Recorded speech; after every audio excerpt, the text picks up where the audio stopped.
ಹಬ್ಬಕ್ಕೆ 10 ನಿಮಿಷದಲ್ಲಿ ಹೇಗೆ ಚಕ್ಲಿ ಮಾಡ್ಕೊಳ್ಳೋದು ಅಂತ ತುಂಬ ಈಸಿಯಾಗಿ ಹಾಗೆ ತುಂಬ ಸ್ಪೆಷಲ್ ಆಗಿರುವಂತಹ ಚಕ್ಲಿನ ನಾನು ನಿಮ್ಮ ಜೊತೆ ಇವತ್ತು ಶೇರ್ ಮಾಡ್ಕೊಳ್ತಾ ಇದ್ದೀನಿ. ನಮಸ್ಕಾರ. ಈಶ್ವರಿ ಕುಕಿಂಗ್ ಚಾನಲ್ಗೆ ಆತ್ಮೀಯವಾದಂತಹ ಸ್ವಾಗತ. ಹಾಗೆ ಈಶ್ವರಿ ಕುಕಿಂಗ್ ಚಾನಲ್ನ ಇನ್ನು ಯಾರ್ಯಾರು ಸಬ್ಸ್ಕ್ರೈಬ್ ಮಾಡ್ಕೊಂಡಿಲ್ಲೋ ಪ್ಲೀಸ್ ಸಬ್ಸ್ಕ್ರೈಬ್ ಮಾಡ್ಕೊಳ್ಳಿ. ನಾನು ಇವತ್ತು ತೋರಿಸ್ತಾ ಇರುವಂತಹ ಚಕ್ಲಿ ರೆಸಿಪಿ ತುಂಬ ಡಿಫ್ರೆಂಟ್ ಆಗಿದೆ. ಯಾವಾಗಲೂ ಒಂದೇ ಥರ ಮಾಡಿ ತಿಂದು ಬೇಜಾರಾಗಿದ್ದರೆ ನಾಲಿಗೆ ರುಚಿ ಹೆಚ್ಚಿಸೋದಕ್ಕೆ ಈ ಒಂದು ಚಕ್ಲಿನ ನೀವು ಕೂಡ ಟ್ರೈ ಮಾಡಿ. ಹಾಗೆ ವರಮಹಾಲಕ್ಷ್ಮಿಗೆ ತುಂಬ ಬೇಗನೆ ಹಾಗೆ ಸ್ವಲ್ಪನೂ ಎಣ್ಣೆನೂ ಹಿಡ್ಕೊಳ್ಳಲ್ಲ, ಕಟ್ಟು ಆಗಲ್ಲ. ಆ ರೀತಿ ಹೇಗೆ ಚಕ್ಲಿ ಮಾಡೋದು ಅಂತ ನಾನು ನಿಮ್ಮ ಜೊತೆ ಇವತ್ತು ಶೇರ್ ಮಾಡ್ಕೊಳ್ತೀನಿ. ಬನ್ನಿ ಹಾಗಾದರೆ ಹೇಗೆ ಮಾಡೋದು ಅಂತ ನೋಡೋಣ. ಮೊದಲಿಗೆ ಇಲ್ಲಿ ನಾನು ಒಂದು ಟೀ ಕುಡಿಯೋ ಲೋಟದಲ್ಲಿ ಒಂದು ಮುಕ್ಕಾಲು ಲೋಟದಷ್ಟು ಉದ್ದಿನಕಾಳು ಅಥವಾ ಉದ್ದಿನಬೇಳೆ ಯಾವುದಾದ್ರೂ ತಗೊಳ್ಳಿ. ಮುಕ್ಕಾಲು ಲೋಟದಷ್ಟು ತಗೊಳ್ಬೇಕು. ತಗೊಂಡಿರುವಂತಹ ಉದ್ದಿನಕಾಳು ಸ್ವಲ್ಪ ಬಣ್ಣ ಚೇಂಜ್ ಆಗಬೇಕು. ಹಾಗೆ ಅದರದ್ದು ಒಂದು ಒಳ್ಳೆ ಪರಿಮಳ ಬರುತ್ತೆ ನಮಗೆ. ಅದನ್ನು ಫ್ರೈ ಮಾಡಬೇಕಾದ್ರೆ ಗ್ಯಾಸನ್ನು ಲೋ ಟು ಮೀಡಿಯಮಲ್ಲಿ ಇಟ್ಕೊಂಡು ನಿಧಾನವಾಗಿ ಚೆನ್ನಾಗಿ ಫ್ರೈ ಮಾಡ್ಕೊಳ್ಳಿ.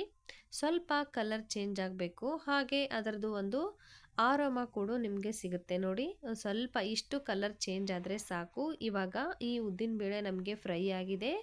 ಗ್ಯಾಸ್ ಫ್ಲೇಮ್ನ ಆಫ್ ಮಾಡಿಕೊಂಡು ಇದು ಕಂಪ್ಲೀಟಾಗಿ ಕೂಲ್ ಆಗಬೇಕು. ಅಲ್ಲಿವರೆಗೂ ಇದನ್ನು ಹಾಗೆ ಬಿಡೋಣ.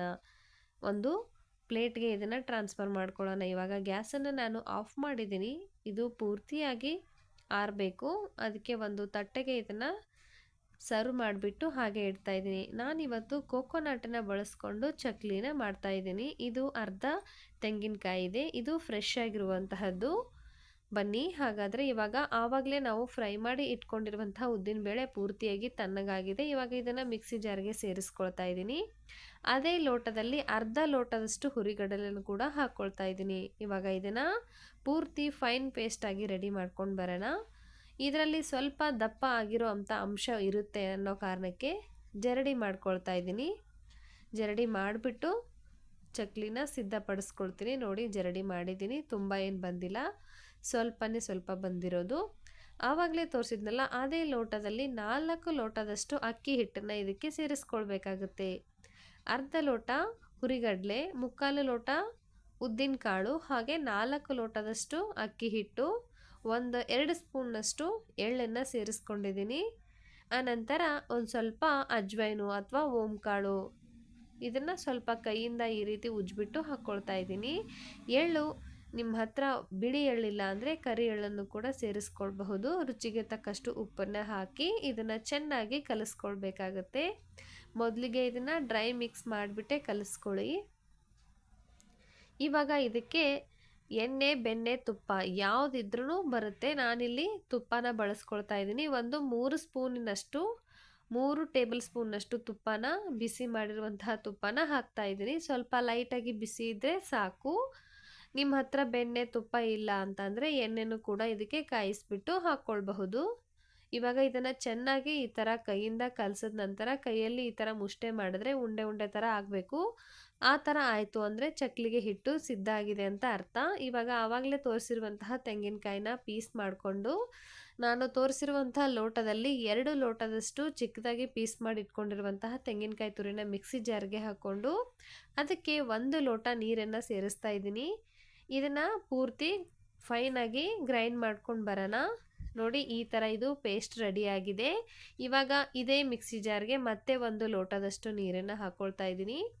ನೀರನ್ನು ಹಾಕಿ ಇದನ್ನು ಕಲಿಸ್ಕೊಂಡು ಈ ಥರ ಒಂದು ಸ್ಟೈನರಿಂದ ಇದನ್ನು ಸೋದಿಸ್ಕೊಳ್ಬೇಕಾಗುತ್ತೆ. ಸ್ಟೈನರ್ ಇಲ್ಲ ಅಂತ ಅಂದರೆ ಒಂದು ಕಾಟನ್ ಬಟ್ಟೆಯಲ್ಲಿ ನೀವು ಇದನ್ನು ಫಿಲ್ಟರ್ ಮಾಡ್ಕೊಳ್ಬಹುದು.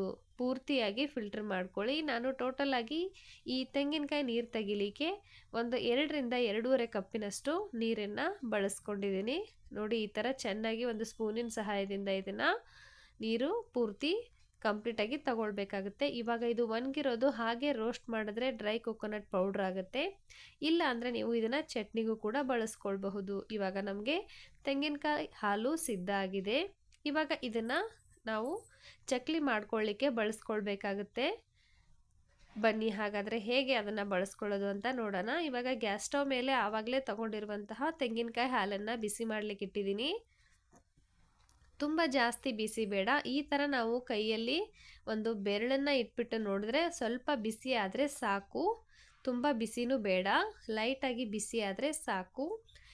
ನೋಡಿ ಇವಾಗ ಆ ತೆಂಗಿನಕಾಯಿ ಹಾಲನ್ನು ಬಳಸ್ಕೊಂಡು ಚಕ್ಲಿ ಹಿಟ್ಟನ್ನು ತಯಾರಿಸ್ಕೊಳ್ಬೇಕಾಗುತ್ತೆ. ನೆನಪಿರಲಿ, ಪೂರ್ತಿ ಎಲ್ಲ ಹಿಟ್ಟಿಗೂ ಒಂದೇ ಸರಿ ತೆಂಗಿನಕಾಯಿ ಹಾಲನ್ನು ಹಾಕಿಬಿಟ್ಟು ಕಲಿಸ್ಕೊಳ್ಳಿಕ್ಕೆ ಹೋಗಬೇಡಿ. ಯಾಕಂದರೆ ನಾವು ಬಿಸಿ ತೆಂಗಿನಕಾಯಿ ಹಾಲನ್ನು ಬಳಸ್ಕೊಂಡು ಚಕ್ಲಿ ಮಾಡ್ತಾ ಇರೋದ್ರಿಂದ ಹಿಟ್ಟು ಎಲ್ಲ ಒಟ್ಟಿಗೆ ಕಲಿಸ್ಬಿಟ್ಟು ಇಟ್ಟರೆ ಚಕ್ಲಿ ಕಟ್ಟಾಗುತ್ತೆ. ಆಮೇಲೆ ಹಿಟ್ಟು ಕೂಡ ತೆಳುವಾಗ್ಬಿಡುತ್ತೆ. ಆ ಕಾರಣಕ್ಕೆ ಒಂದು ಸರಿ ಚಕ್ಲಿ ಒರಳಿಗೆ ಎಷ್ಟು ಹಿಟ್ಟು ಬೇಕೋ ಅಷ್ಟನ್ನು ಮಾತ್ರ ನೀವು ಕಲಿಸ್ಕೊಳ್ಳಿ.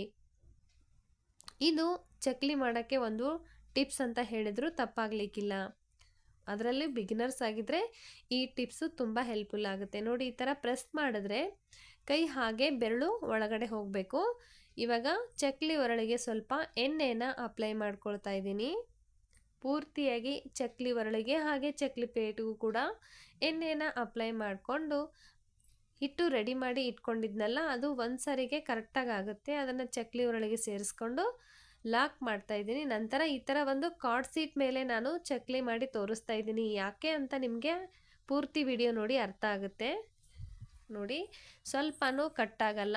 ಇದಕ್ಕೆ ನಾವು ಖಾರ ಕೂಡ ಬಳಸ್ಕೊಳ್ಳಲ್ಲ. ಬೇಕು ಅಂದರೆ ಹಾಕ್ಕೊಳ್ಬಹುದು. ಹಾಗೆ ಮಾಡಿದ್ರೂ ತುಂಬ ಅದ್ಭುತವಾಗಿ ರುಚಿ ಸಿಗುತ್ತೆ.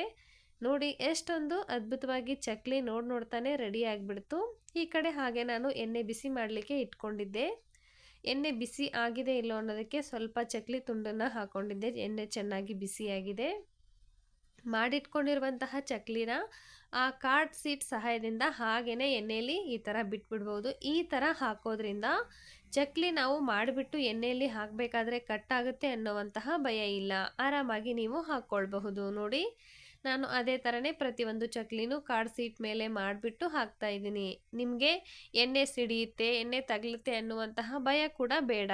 ಈ ಥರ ಕಾರ್ಡ್ ಸೀಟನ್ನು ಬಳಸ್ಕೊಂಡು ಚಕ್ಲಿನ ರೆಡಿ ಮಾಡ್ಕೊಳ್ಳಿ. ಒಂದು 4ರಿಂದ 5 ಚಕ್ಲಿ ಒಂದು ಸರಿ ಇದರಲ್ಲಿ ನಾವು ಫ್ರೈ ಮಾಡ್ಕೊಳ್ಬಹುದು. ನೋಡಿ, ಇವಾಗ ಲೈಟಾಗಿ ಫ್ರೈ ಆಗ್ತಾ ಇದೆ. ಬಣ್ಣ ಕೂಡ ಸ್ವಲ್ಪ ಚೇಂಜ್ ಆಗಿದೆ. ಈ ಥರ ಒಂದು ಕಡ್ಡಿ ಸಹಾಯದಿಂದ ನಾನು ಇದನ್ನು ಉಲ್ಟಾ ಮಾಡ್ಕೊಳ್ತಾ ಇದ್ದೀನಿ.